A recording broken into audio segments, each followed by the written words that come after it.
रक्षा वाहिनी एवं fire services मुख्यालय के इस हॉल में इकट्ठा हुए हैं। मैं श्री अशोक कुमार, जो केंद्रीय प्रशिक्षण संस्थान युवा के समादेष्टा रहते हुए समादेष्टा मुख्यालय के रूप में भी कार्यरत रहे, उनका सुपरएनुएशन सेवानिवृत्ति जो उन्होंने लगभग 30 साल इस विभाग को दिया, बिहार में और झारखंड में। हम सभी यहाँ इकट्ठा हुए हैं। मैं झारखंड गृह रक्षा वाहिनी एवं अग्निशमन सेवा के सभी पदाधिकारियों एवं कर्मियों की तरफ से मैं अशोक कुमार जी के आगे के स्वस्थ एवं सफल जीवन की कामना करती हूँ। मेरा विश्वास है कि इस सेवा में रहते हुए उन्होंने अपने पारिवारिक उन जिम्मेवारियों का निपटारा करने के लिए समय नहीं पाया होगा जो अब वो करेंगे, लेकिन मेरा विश्वास है कि वो हमें छोड़ के नहीं जाएंगे, मुख्यालय में रहेंगे और अपना अनुभव और जब कभी भी हमें मार्गदर्शन की आवश्यकता होगी वो मार्गदर्शन देंगे। साथ ही हम उन्हें भी विश्वास दिलाना चाहते हैं कि उनको भी यह नहीं सोचना है कि आज के बाद वो इस परिवार के अंग नहीं है, बल्कि उन्हें भी जब कभी भी हमारी सेवाओं की जरूरत पड़ेगी तो वो बेहिचक हम तक, आप तक पहुंचेगी। मैं इसमें विश्वास करती हूँ कि सेवानिवृत्ति जो है वो प्रत्येक व्यक्ति पदाधिकारी जो सेवा में आता है उसको उसका डेट पहले से ही पता रहता है और हम सभी कभी भी यह सोच के काम नहीं करते हैं कि हमारी सेवानिवृत्ति की तिथि नजदीक आने वाली है, इसलिए हमें इसको प्रोक्रास्टिनेट करना है, इसे लंबित रखना है। मैं अशोक जी को आज से नहीं बल्कि एएसपी के रूप में मैंने उनके साथ काम किया है सहरसा में, और जब अस्पताल बिहार था एएसपी के रूप में हम जब नए सर्विस में आते हैं और हमें बहुत सारे पुलिसिंग की बारीकियों की जानकारी नहीं होती है, वैसे समय में श्री अशोक जी का मार्गदर्शन में हमें मिला। उसके बाद विधि का विधान कहिए या नियति कहिए कि जब हम बिहार से झारखंड आए तो ये भी झारखंड आए और देवघर में जब ये समादेष्टा के रूप में थे तो हम पुलिस अधीक्षक के रूप में वहाँ कार्यरत थे। तो वहाँ भी हम लोगों ने जो पूजा होता है, जो आप लोग वार्षिक देवघर मेला श्रावणी पूजा होता है, उस समय इन्होंने इतनी मेहनत की उस पूजा में और ऐसा कुछ भी नहीं था कि गृह रक्षा वाहिनी मुख्यालय का कोई योगदान आदेश था, बल्कि एसपी और कमांडेंट के बीच का जो कोऑर्डिनेशन था, जो तालमेल था, उसके तहत केवल होमगार्ड के लिए नहीं बल्कि जो हमारा नॉर्मल डिप्लॉयमेंट होता है उस डिप्लॉयमेंट का एक महत्वपूर्ण जो हिस्सा होता है उसको अकेले अशोक जी संभालते हैं। कहने का तात्पर्य यह है कि किसी व्यक्ति की योग्यता छिपती नहीं है, उसका टैलेंट कभी कोई चुरा नहीं सकता है। अशोक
शालीनता से अपनी बातें रखी। और दूसरी जो मैं विशेष रूप से इनके लिए मेंशन करना चाहूँगी वो है, आपने अगर कोई जिम्मेवारी दे दी तो फिर आपको दोबारा पूछने की जरूरत नहीं है कि वो काम आपने किया या नहीं। ये एक सीनियर ऑफिसर के लिए बहुत ही महत्वपूर्ण होता है, क्योंकि कई बार ऐसा होता है कि हम 5 चीजों को, 6 चीजों को, 10 चीजों को एक साथ डील करते हैं, और हम किसी जिम्मेवार आदमी को अगर एक चीज दे देते तो फिर हमें उस तरफ देखने की जरूरत नहीं पड़ती है कि वो काम हुआ कि नहीं हुआ। तो ये भी इनमें एक प्रतिभा है। और बहुत ऐसा नहीं है कि कई बार ऐसे भी समय आए जब हमारे और इनके बीच के मंतव्य में भिन्नता हो सकती है, बट उद्देश्य यही रहा कि इस विभाग को किस तरह से हम एक नया स्वरूप दे करके हर किसी को एक स्पेस दे, हर किसी को कंफर्ट दे कि सब कोई टीम भावना से काम कर सके। मुझे लगता है पिछले 8-9 महीने में इनके साथ जो सीधे काम करने का मौका मिला, तो मैं कह सकती हूँ कि चीज़ें बहुत ही स्मूथली आगे बढ़ती रही। और जैसा मैंने मेंशन किया कि आज इनकी सेवा का, जो हम नौकरी की सेवा की बात कर रहे हैं, वो अंतिम दिन है। और ऐसे पदाधिकारी का सेवानिवृत्त होना विभाग के लिए एक अपूरणीय क्षति होती है, जैसा मुंडा जी ने भी नरेट किया। लेकिन हमें विश्वास है कि अशोक जी अपूरणीय क्षति नहीं होने देंगे और अपना अनुभव, मार्गदर्शन हमेशा हम लोगों के साथ रखेंगे। और मुझे आशा ही नहीं, पूर्ण विश्वास है कि इसी तरह आगे स्वस्थ रहेंगे। इनकी जो पारिवारिक जिम्मेवारियां हैं उनको भी साथ साथ उठाएंगे। और आप में से बहुत सारे लोग होंगे जो इनके साथ पूर्व में भी और डायरेक्टली काम किए होंगे। लेकिन एक चीज हमें ये बात समझ लेना है कि ये आज हम सेवा से निवृत्त हो रहे हैं। सेवा से निवृत्त होने का मतलब होता है कि एक रूटीन था हमारे जीवन में। जब हम पहले दिन की सेवा में आते हैं, सुबह कितने बजे उठना, 10 बजे ऑफिस पहुंचना या 10:30 बजे, जो भी ऑफिस टाइम है, कितने बजे तक काम करना, फिर घर जाना। इस बीच अगर कोई पारिवारिक जिम्मेवारियां आती भी है तो हम उसको सेकेंड प्रायोरिटी पर, अनलेस अनटिल की बहुत इमरजेंसी ना हो। लेकिन आज के बाद ये उसको प्रायोरिटी देंगे और जो ये एक रूटीन है वो ब्रेक होगा। लेकिन हम इनसे ये अनुरोध करेंगे कि ये अपना एक कोई ना कोई हॉबी जो ये आज तक फुलफिल नहीं कर पाए होंगे, कभी वो सिंगिंग हो सकता है, वो बुक रीडिंग हो सकता है, वो गार्डनिंग हो सकता है, वो कुकिंग हो सकता है, वो ट्रैवलिंग हो सकता है, वो ड्राइविंग हो सकता है। जो कोई भी हॉबी जो इनको खुशी देती हो उसको ये आगे बढ़ाए और हमेशा इसी तरह से स्वस्थ और ऊर्जावान बने रहे, ताकि ये विभाग को अधिक से अधिक ऊर्जा दे सके। मैं इनके लंबे और स्वस्थ जीवन की कामना करती हूँ। साथ ही मैं इनके परिवार के प्रत्येक सदस्य, स्पेशली जो उनकी अर्धांगिनी है, उनके लिए भी मैं ये हो सकता है वो बहुत खुश होंगी, ठीक है, कि आज के बाद इनको कोई ऐसा इमरजेंसी, वैसे हम लोगों ने तो शायद कभी इमरजेंसी कॉल नहीं किया है कि उनको छुट्टी में कभी आना पड़ा हो, एक आधा बार मुझे याद नहीं है। लेकिन वो काफ़ी खुश होंगी कि आज के बाद वो अधिक से अधिक समय जो है उनके साथ देंगे, अपने परिवार के साथ देंगे। और आज हमें दुख है, लेकिन दुख के साथ साथ खुशी भी है कि वो अपने परिवार से के साथ जुड़ेंगे। अपने आप जो एक टैलेंट होता है जिसको हम लोग अपने पूरे नौकरी काल में आगे नहीं बढ़ा पाते हैं, उस टैलेंट को, क्योंकि मैं मानती हूँ कि किसी भी टैलेंट को जीने के लिए या उसको एक्सरसाइज करने के लिए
रक्षा वाहिनी एवं अग्निशमन सेवा के अन्य पदाधिकारी एवं कर्मीगण, सर्वप्रथम तो मैं हृदय की गहराइयों से अपर पुलिस महानिदेशक महोदया का आभार प्रकट करता हूं, जो अपनी तमाम व्यवस्थाओं के बीच समय निकालकर इस कार्यक्रम में उपस्थित हुई हैं। आज का दिन मेरे जीवन यज्ञ के सरकारी सेवा अध्याय की पूर्णाहुति का दिन है। इस दिन को यादगार बनाने के लिए सभागार में उपस्थित वरीय पदाधिकारियों, सहकर्मी मित्रों एवं सहकर्मियों का हार्दिक आभार, जिन्होंने अपना बहुमूल्य समय निकालकर इस कार्यक्रम में शामिल होने की कृपा की है।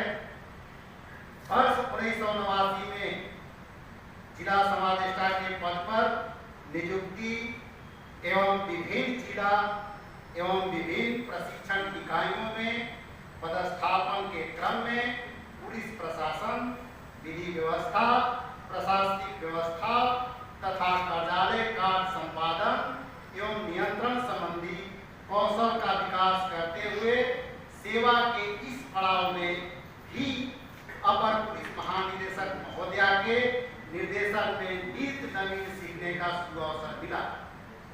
जिला समादेष्टा सहरसा के पद पर पदस्थापन के दौरान एएसपी के रूप में कई अवसरों पर अपर पुलिस महानिदेशक महोदया का मूल्यवान सुझाव और मार्गदर्शन मुझे मिला, जो व्यवहारिक रूप से मेरे सेवा काल में काफी उपयोगी साबित हुआ। कालांतर में जिला समादेष्टा देवघर के पद पर पदस्थापन के दौरान विशेषकर श्रावणी मेला में गिरक्षकों की विधि व्यवस्था के संपादन के पर्यवेक्षण के साथ ही बाबा मंदिर की सुरक्षा व्यवस्था एवं भीड़ नियंत्रण का दायित्व पुलिस अधीक्षक देवघर के रूप में मुझे सौंपा गया। यह गृह रक्षा वाहिनी संगठन में पदस्थापन मेरे सरीखे पदाधिकारी के लिए आत्मगौरव की बात थी। उस दिन को याद कर मैं आज भी गौरवान्वित महसूस करता हूँ कि मैंने अपने उस उत्तरदायित्व का निर्वाह आपके कुशल नेतृत्व और व्यवस्थित मार्गदर्शन में बखूबी निर्वाह किया। अपर पुलिस महानिदेशक गृह रक्षा वाहिनी और अग्निशमन सेवा झारखंड रांची के पद पर महोदया के पदस्थापन के साथ ही मुझे अपने सीटीआई के दायित्वों के अतिरिक्त दोनों संगठनों के निकासी एवं व्यय पदाधिकारी के साथ ही समादेष्टा मुख्यालय के कार्यों का दायित्व मुझे सौंपा गया। शुक्रगुजार हूँ एडीजी महोदया का, जिनके कुशल नेतृत्व एवं व्यवस्थित और बेबाक मार्गदर्शन के स्नेहित छांव में ही मैं इतनी विशद एवं महती जिम्मेवारियों को पूरा कर सका। मुझे यह कहने में कोई अतिशयोक्ति नहीं हो रही है कि कुशल नेतृत्व, व्यवस्थित प्रशासन एवं अनुशासित बल ही सफलता के नए नए कीर्तिमान कायम करता है। इसका प्रत्यक्ष उदाहरण गृह रक्षा वाहिनी एवं अग्निशमन सेवा संगठन। एडीजी महोदया के मार्गदर्शन में मुख्यालय को सुसज्जीकरण हो या अनुशासनिक, प्रशासनिक अथवा सरकारी भुगतान का हर क्षेत्र में उत्तरोत्तर सुधार हो रहा है। वाहनों के रद्दीकरण आदि कार्यवाहियां प्राथमिकता के आधार पर किया जा रहा है। गृह रक्षा वाहिनी संगठन में 14 नए जिला समादेष्टा की नियुक्ति मुख्यालय के सतत प्रयास से ही संभव हुआ। इसी प्रकार अग्निशमन सेवा एवं होमगार्ड के कनीय पदाधिकारियों एवं कर्मियों के रिक्त पदों को भरने के लिए मुख्यालय सतत प्रयत्नशील है।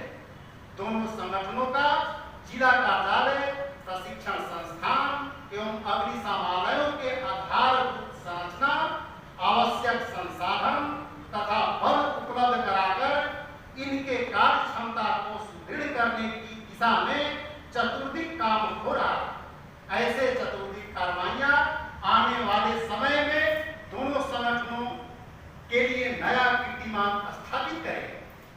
मैं अपने 33 वर्षों के सरकारी सेवा के दौरान किए गए कार्यों से संतुष्ट हूं।